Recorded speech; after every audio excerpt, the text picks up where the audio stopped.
This just on YZ News. In El Salvador, President Nabuli is facing criticism as he continues to expand his power. Ever since taking office, Buckley has tightened his control over the legislature and resharpened major institutions. He's rebranding state-run media, enforcing a state of exception, weakening political opposition, and shrinking space for public dissent.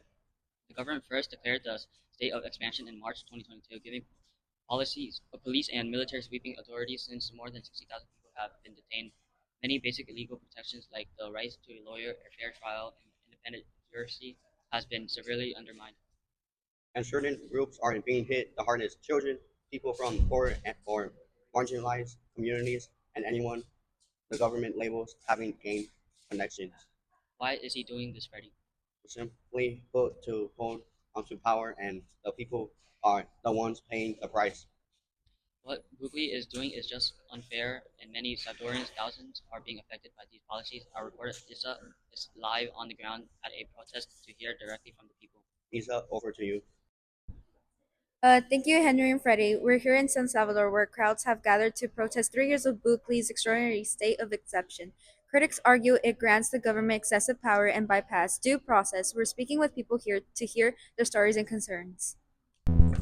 Hello, sir. What is your name? I'm Josue Juarez, and even though crime has gone down in the country and the country feels safer, the government is suspending our constitutional rights, and the people are being detained without warrants of fair trials. Many of our friends and family members, which are innocent people, uh, have been jailed, and some have even died in custody. Uh, we want our civil liberties restored, independent courts, and justice for those who were wrongfully jailed.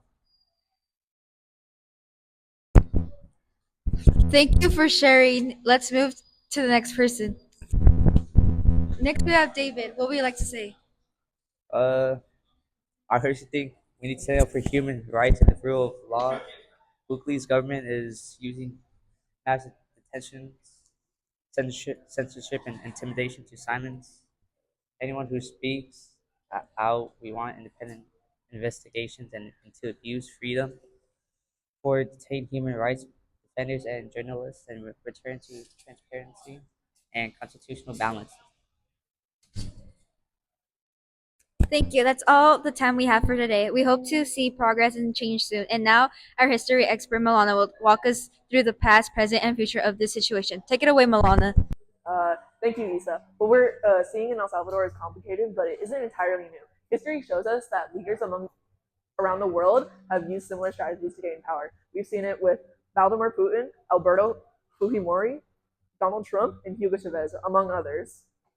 Take Venezuela under Hugo Chavez, for example. During his presidency from 1999 to 2013, Chavez used legal reforms to gradually reshape the country's institution and keep himself in power. He was elected in 1998 on a populist promise to end corruption and inequality, but once in office, he wrote the Constitution to expand presidential powers and allow re-election. Over time, he gained control over the courts, legislature, and media. After surviving a failed coup in 2002, he used the events to justify even tighter crackdowns on the opposition. By 2009, constitutional amendments had removed presidential term limits entirely, giving him the ability to remain in power indefinitely.